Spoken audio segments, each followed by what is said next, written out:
everyone. Welcome to this week's Karma Card readings. This week's topic was inspired by a question I received through the comments on my YouTube channel. So thank you so much for sending me questions.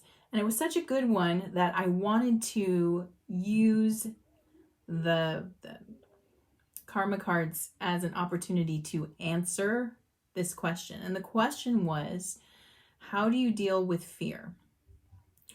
And they followed up with, is it enough to just not believe in it? And I believe that they're saying not believe in fear.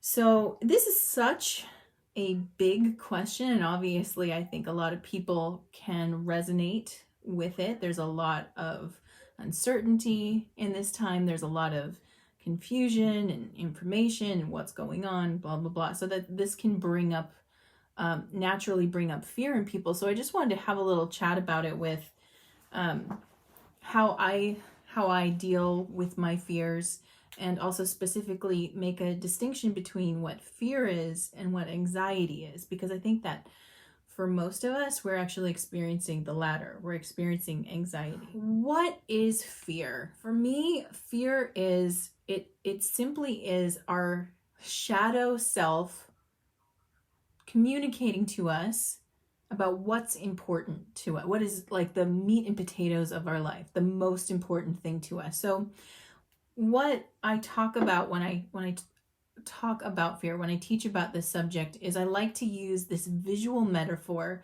of imagining the upright version of you, or we could call it the lighter version of you, your light self, right? Your light being. And imagine this being kind of sitting in a lotus pose, just gently relaxed on the surface.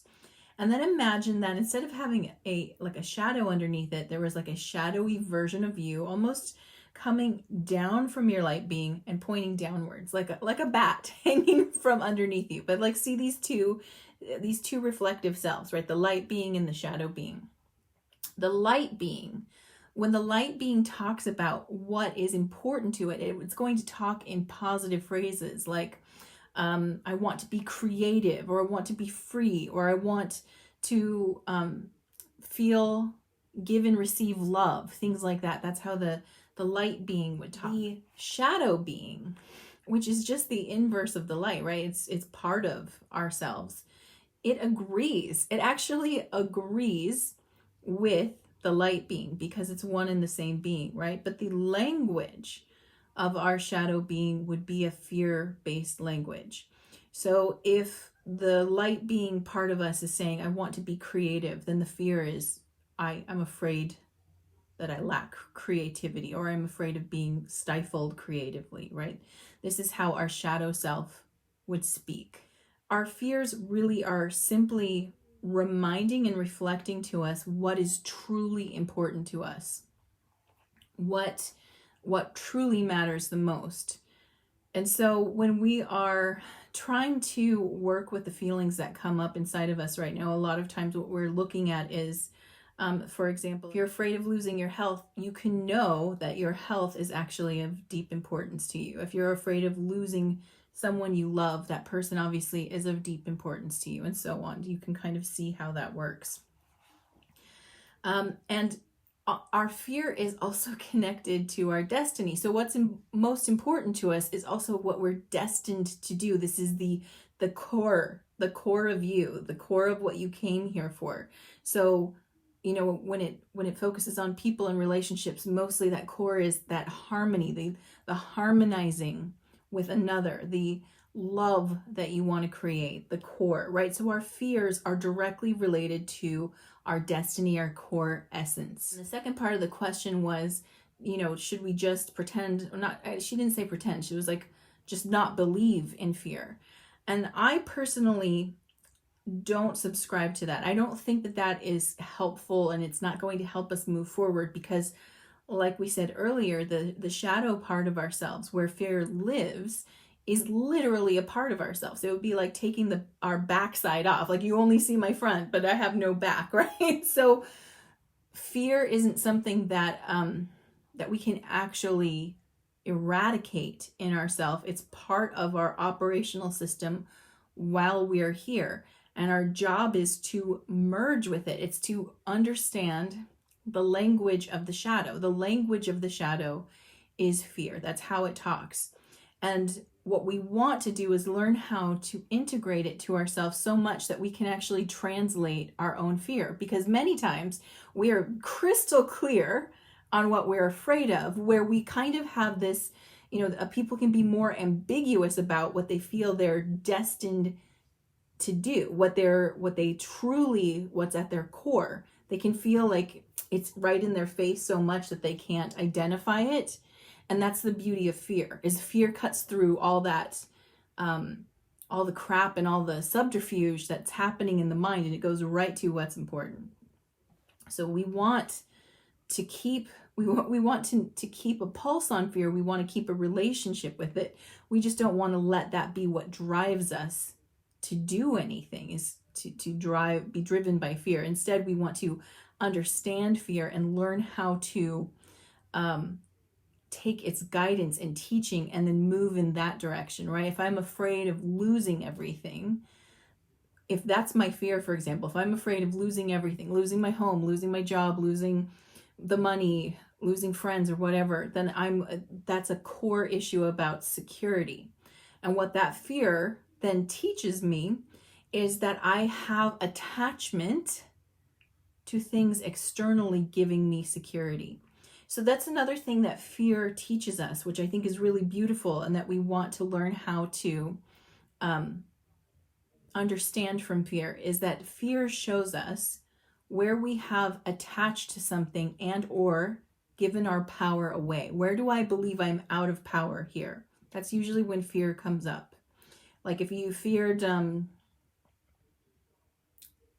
being creatively stifled, then you can see in that example that fear is telling you that you don't believe you are free to create whatever you want, that you have to go to some other source to validate or give you permission to create, right? So this is where fear is such a beautiful teaching tool, is to let us know where do we have attachments. And our whole, as I've talked about in every karma cards, I kind of keep hitting on this conditioning, like the social engineering, the programming that we've all been through, was designed and created to keep you connected to something outside of yourself. It was a type of propaganda, if you will, telling you that you're not enough as you are. You don't have enough. You don't have enough to make it. You don't have enough to be creative. You don't have enough to be safe or healthy or blah, blah, blah. That was the program, and it was designed to keep you dependent on something else, either a system, a person, a structure, what have you. That's how it was designed. So the beautiful thing about fear is that it really shows us where we're still attached to that system. If you believe you can't move in the direction that you desire or have a state that you desire, it just simply shows you, aha, this is where I am attached. I'm attached to this line of thinking. I'm attached to this way of being. I don't understand another way, and I haven't really tapped into my true power and my true resources.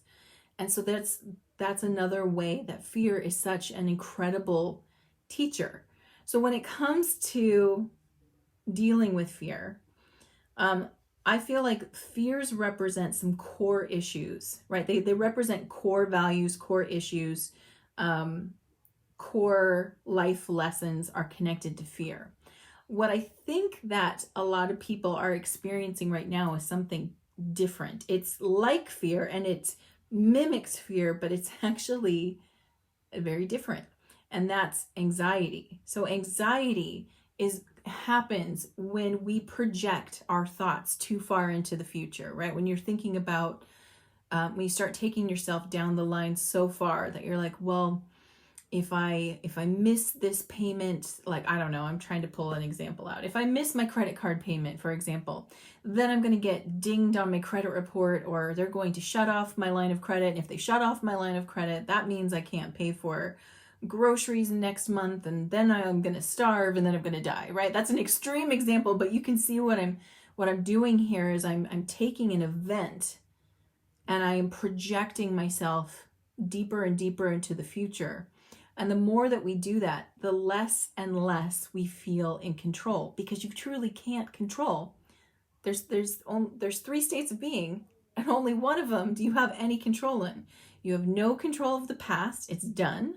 And you have no control of the future, it hasn't happened. The only state that you have is the present moment. You've got to stay anchored to the present moment. So I think that what people are identifying as fear right now is actually anxiety mimicking fear, because the future is unknown. And the deeper we try to project or guess or predict what's coming, the more insecure, disempowered, vulnerable, and scared we start to feel. And that really comes from being in that state of anxiety. So I want to talk about a few things we can do that help us identify fear from anxiety. We want to look at our state. Am I in the present? Am I in the past? Am I in the future? If you're worrying about what's going to happen next, like imagine you have to have a difficult phone call with someone and you're already thinking about the phone call, you're imagining they get upset, you're imagining they start fighting with you, you start arguing with them in your brain, right? What do you think's happening there? Do you think that's fear or anxiety? If you said anxiety, you are correct. That's what that is. So we've projected ourselves into the future in a situation where we feel like we have no control, right? And here's the problem when we do that. When we start projecting ourselves into that future, we're totally starting to walk that path, right? We're already bringing in, before you've even had the phone call, if you've allowed yourself to go into the difficult direction, right?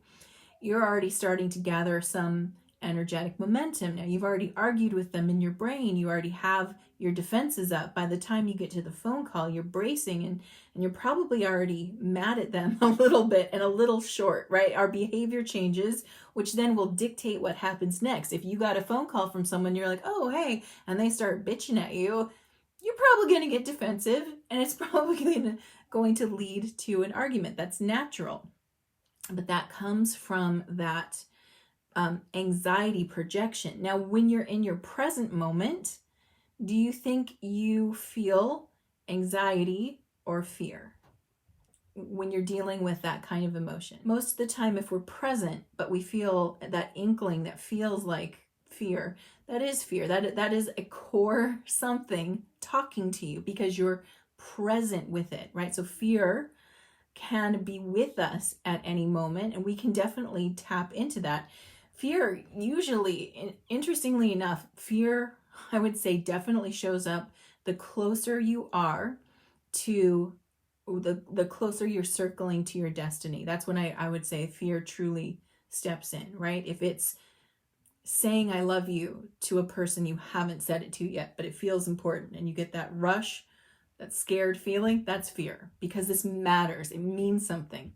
If it's putting yourself out there, like showing up to something and, I don't know, speaking to people or writing the book or presenting to the world something you've made or claiming something you are. I'm an artist, or I'm an engineer. This is my core, right? This is who I am. That's when we tend to feel fear. And that's connected to, again, to that feeling of destiny, core issues. And this is when you know that that's your shadow speaking. And remember, your shadow speaks the same language as your light, just flipped. It's reversed. So everything the shadow does is the inverse of the light, but it's always in agreement. It just says it differently, right? So if it's, again, if the light is saying that I just want to spread love to everyone, your shadow would say, nobody loves me,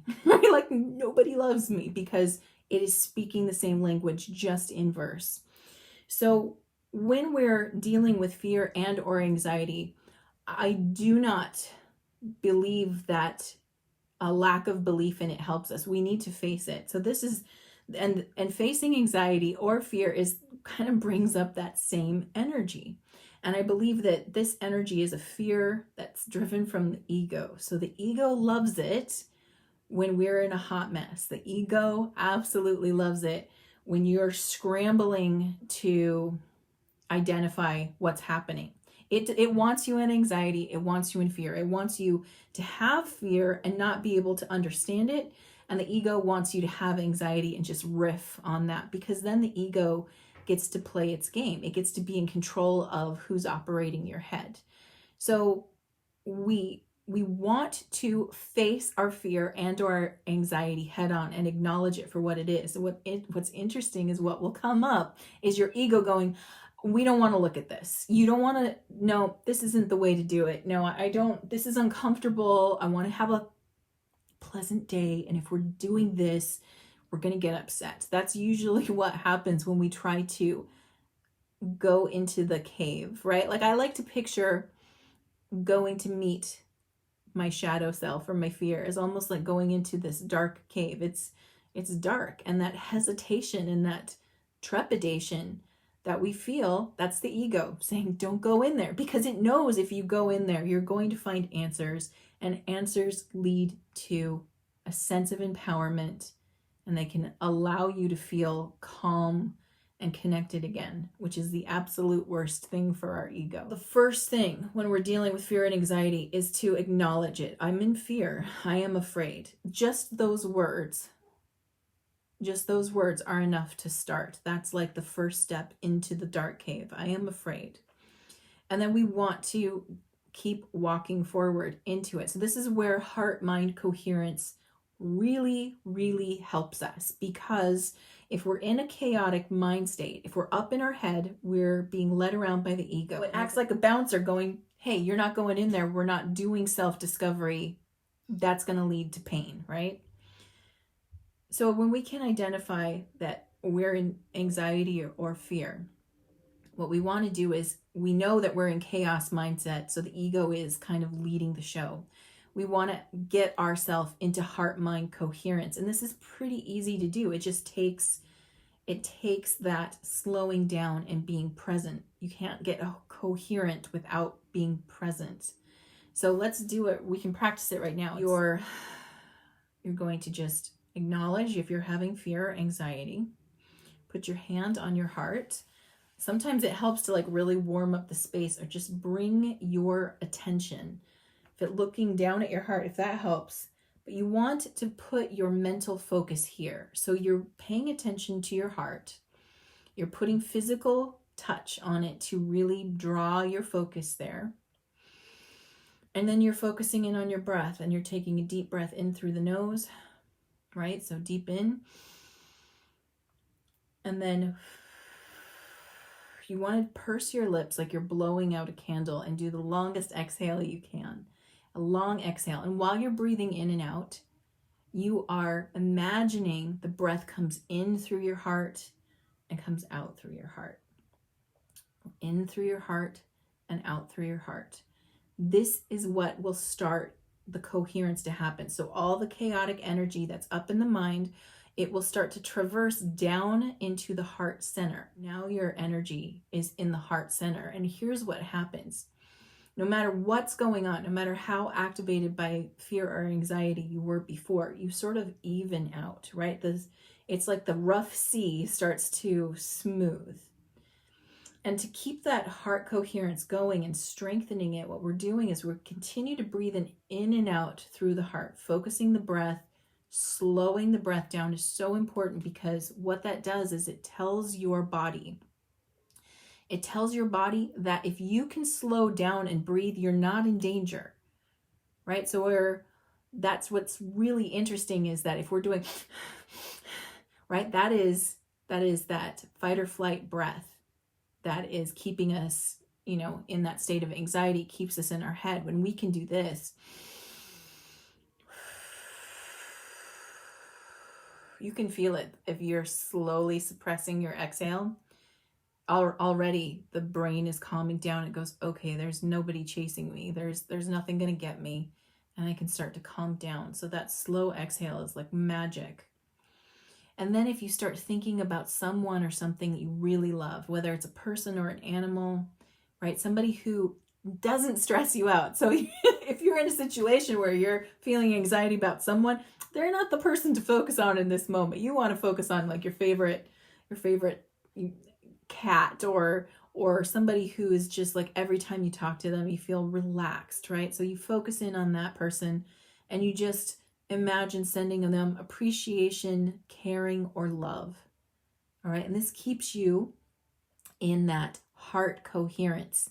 So once we're in heart coherence and we feel, okay, my mind is calm, this is when we can really start asking our fear, what are you afraid of? What am I afraid of? What is bringing me fear or anxiety? And then you just keep probing. So it's, if it's a conversation with someone, this conversation is giving me anxiety. I don't want to have it. Why? Well, I'm afraid that I'm going to upset them. Okay, and upsetting them would mean what? It would mean that they don't love me anymore, right? And what would that do? Well, that would make me feel unlovable, right? So this is where you're digging down and asking those questions about what you really, what's the thought behind all of this? And it turns out it's not about the person. It's about this fear of I'm not lovable, right?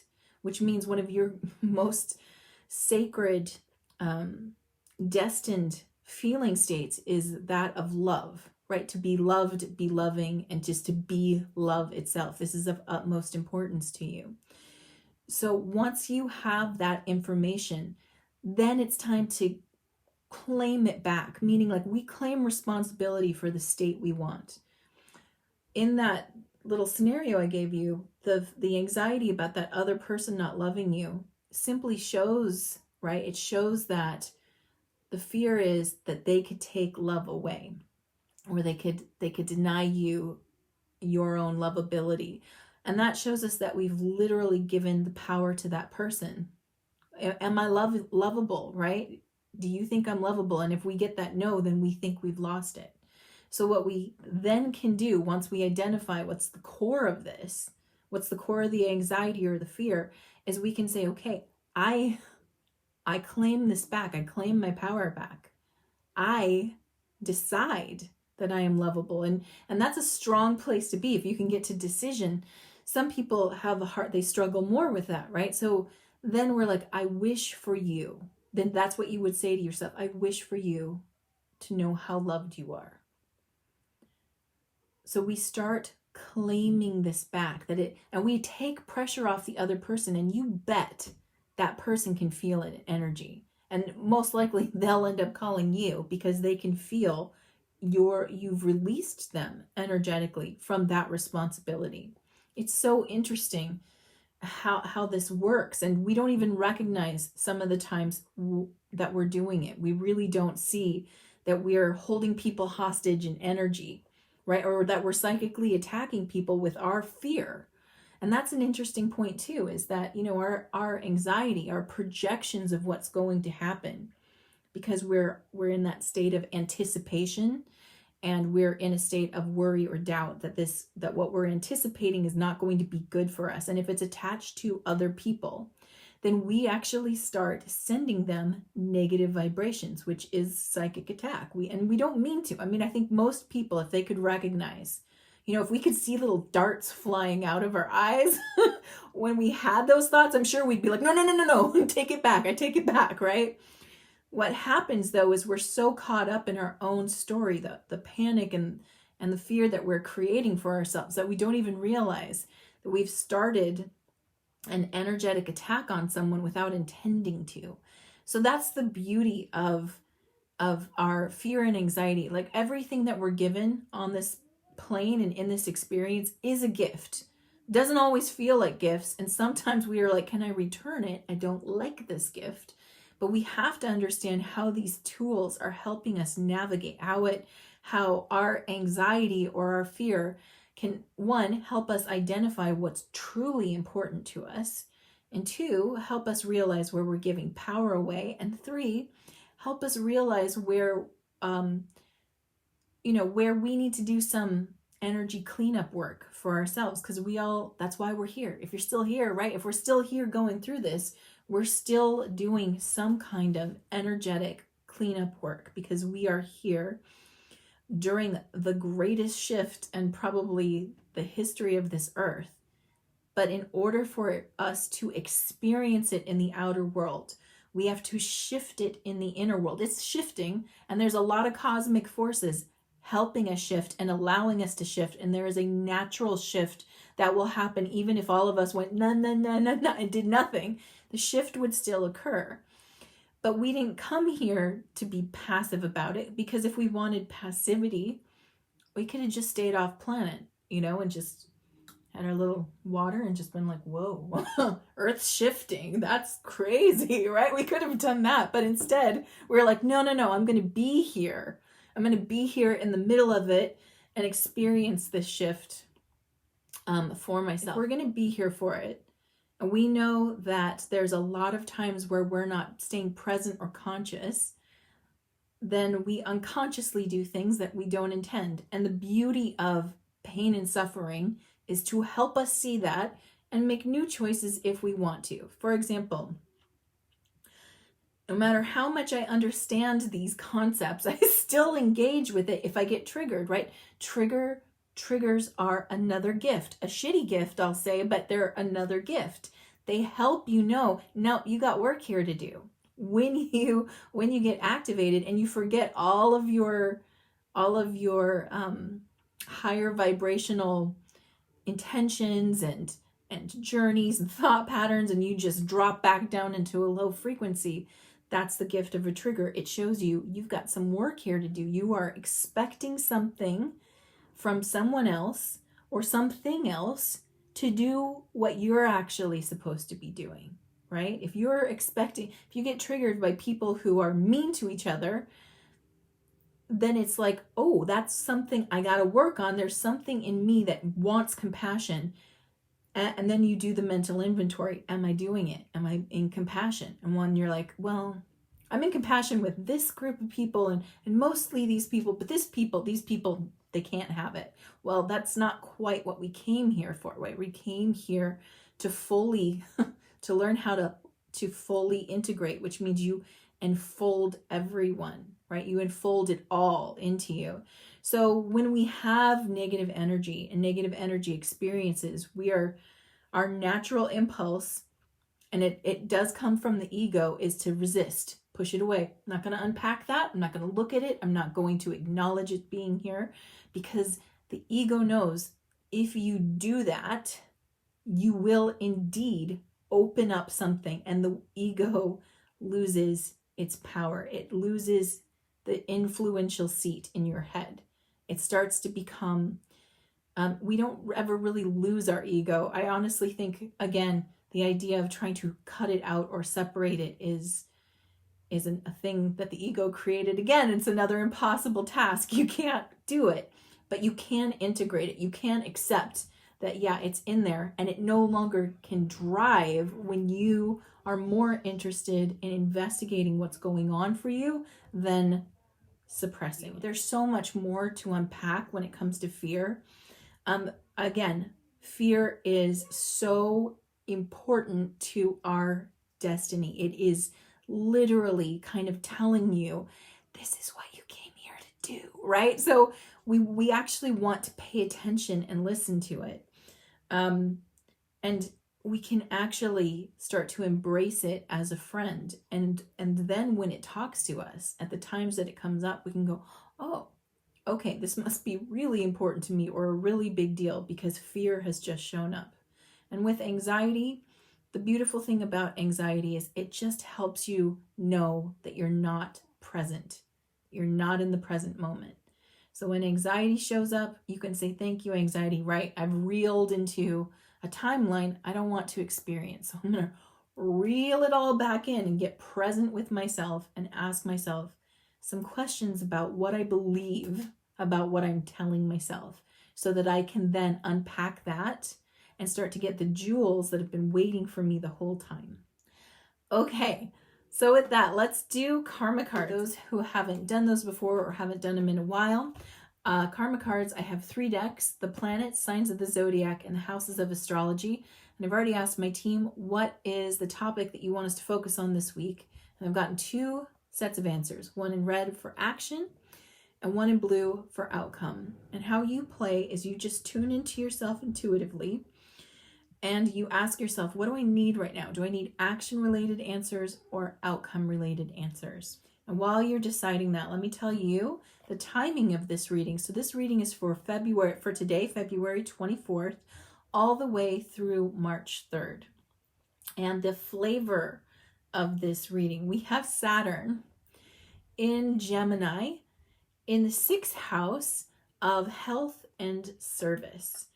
So let's go ahead and look. So for those who are choosing red or action, your spiritual action at this time, be realistic about what you want to be known as a full-time job. Okay, this is one of those esoteric ones.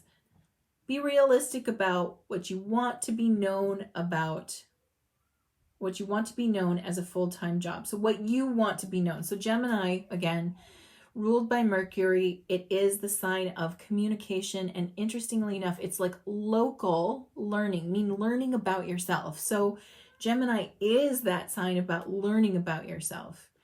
And then being able to express it. So being realistic about what you want to be known as a full-time job kind of weaves nicely into the topic we talked about.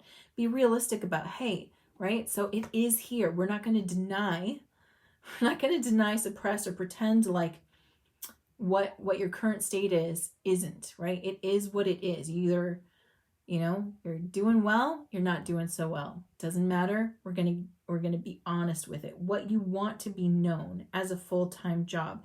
So this is kind of saying, another way of saying this is just drop the pretense. Drop that, I'm okay, everything's fine, I'm good. You can drop that, especially right now in this window of time. We just got out of Mercury retrograde. Mercury's direct. It's going to be easier to express ourselves to others. And I think that people just naturally are craving that honesty, right? So the idea of put on a brave face or head down, power through, these aren't going to work during this time period. Really, we don't need to keep bringing those up anymore. That's part of that social engineering of like, you can't be what you are. You have to be this other thing. Well, get realistic about where you're at and let that be known. If someone's reaching out and saying, how are you? And you're like, I'm on the verge of just like snapping right now. They came into your life in that moment to hold space for you. They'd somehow got the message that you needed someone to check in on you, and they showed up. So allow those moments to happen and be natural, right? And as a full-time job just means like, this is the way forward. Okay. Mental action at this time. Be concerned about what is believed about serving. Be concerned about what is believed about serving, right? So this, I feel like, is a message to all the martyrs out there, all the potential martyrs, all the rescuers, right? All those who wish to stop people from suffering. It's a beautiful thought, but it doesn't work.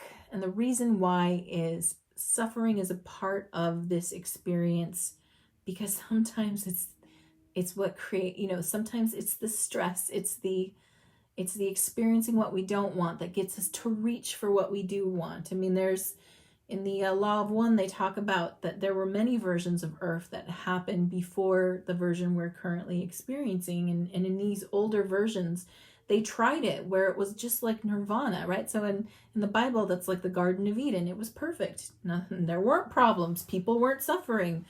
Everything was abundant. Everything was available. Nobody had to work for it, right? It was just there.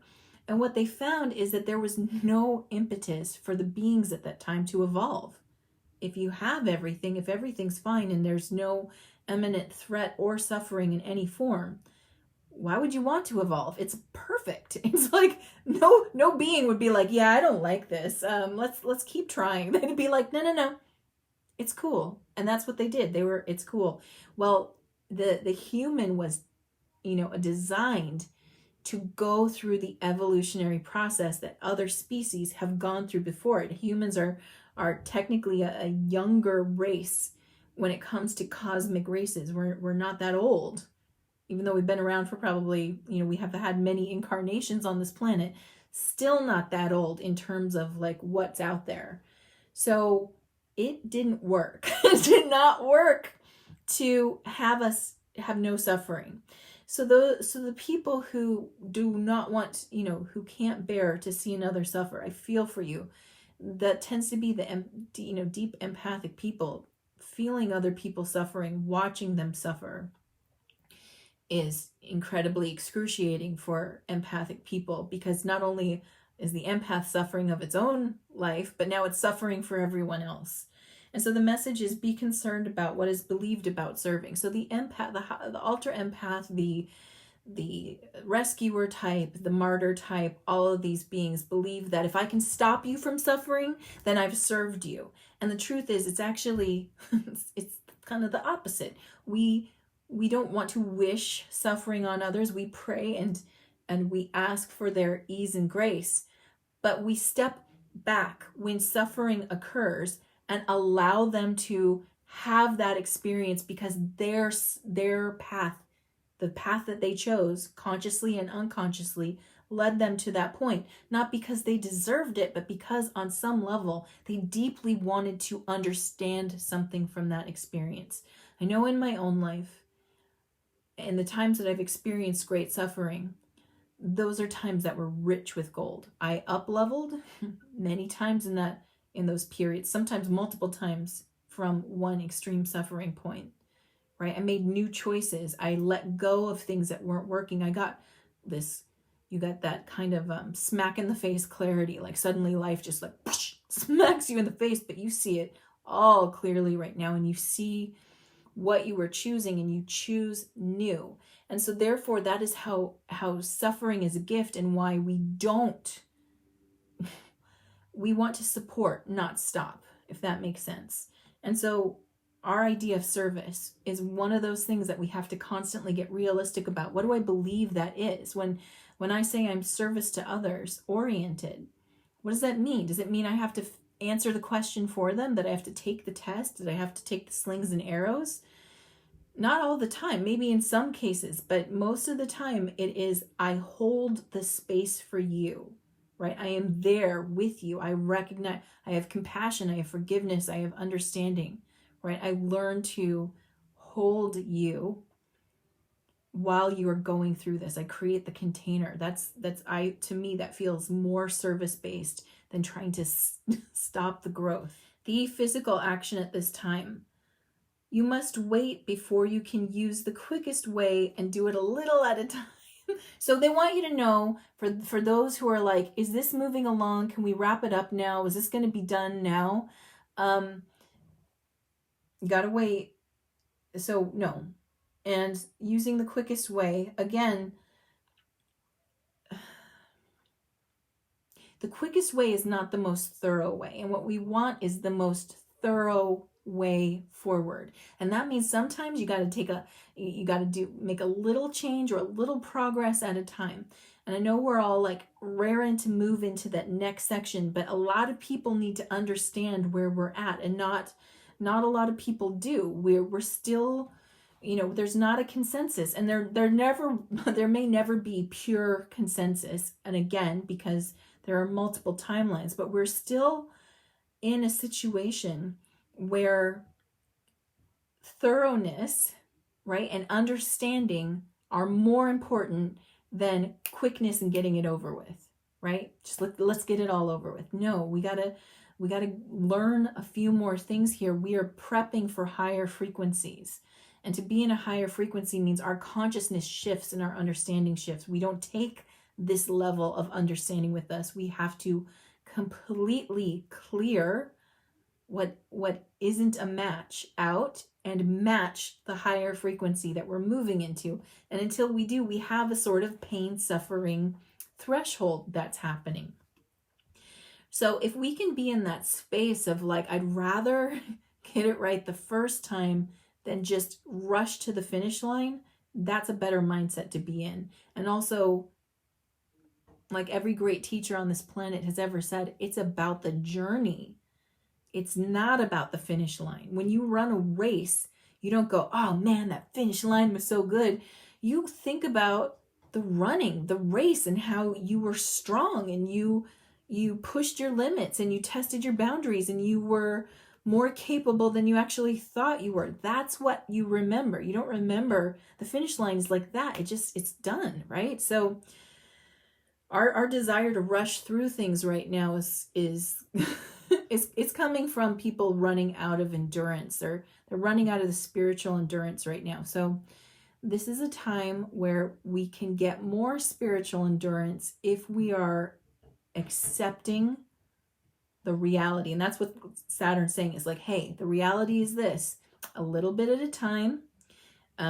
You got to acknowledge where you are. I know you want to be somewhere else, but this is where you are. This is what's going on, right? And when we get okay with that, the suffering lessens, right? Because we come present and we're like, I'm going to be okay. That's where all of that knowledge comes in. Okay, so now let's move on to outcomes. So for those who are choosing outcome in Saturn, in Gemini, in the 6th house of health and service, your spiritual outcome is the maturity that brings information to explain service to others. That's worth it to me. Maturity, bing, bing, bing. This is a big one, right? And it's underrated in the system of control. They don't talk about maturity. Maturity is called, it's mocked, it's called adulting. I don't want to adult today, right? That's a very matrixy kind of approach to maturity. But when we're talking about ascension, that's what ascension is. It is maturity. You're maturing out of a lower vibrational mindset into a higher one. So when the gift of maturity comes, with this gift of maturity, it brings information to explain service to others. Then we start to understand not only what we've had to go through, but then we can understand what someone else is going through. And this is where some key components to ascension come in.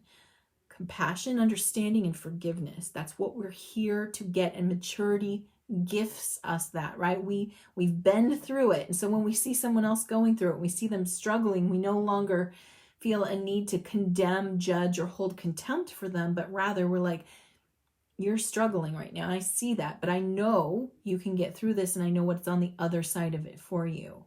So I know you're on the growth journey too, right? We start to embrace and enfold. Mental outcome at this time, caution regarding communication about what is good for us. So this is tricky because, again, you know how I'm even risking this right now as I talk about, love your fear, like be okay with where you're at. Not everybody wants to hear that, right? When we're going through some tough times, even though ultimately it's going to heal you to know that being, that fear and anxiety is something that we're giving power to. When you're in the middle of it, it's not the best time. Like, people aren't the most receptive to it, right? And there are a lot of people who feel easily triggered right now. There's a lot of stuff to set people off, right? And so when you might have reached that place of like calm, centered understanding, doesn't necessarily mean someone else is there. So again, when we're trying to be of service to others, we want to think container, right? We want to think about, how can I hold this for you? And sometimes, and we all know this, we all know that sometimes that just means I listen, right? I listen and I acknowledge that where you're at right now is tough, because when you were there or in that, mindset, that's probably the most soothing and comforting thing that you could hear. So for those who are hearing this message and it's just kind of like grating on you a little bit because you're going through that tough time, I totally understand. And I'm hoping that just by sharing this or putting it out there, if you can't hear it today, maybe there will be a day where you could hear it and then you can utilize the tools. But again, we just want to kind of read the room. It's like, read the room, read the person you're with. If they want the pep talk, tough love, or come on, keep going stuff, then you'll know it's right. And if not, you just kind of hold that space and you're like, okay, I'm here for you. and the physical outcome at this time. Limits imposed resulting from the fluctuations of your work.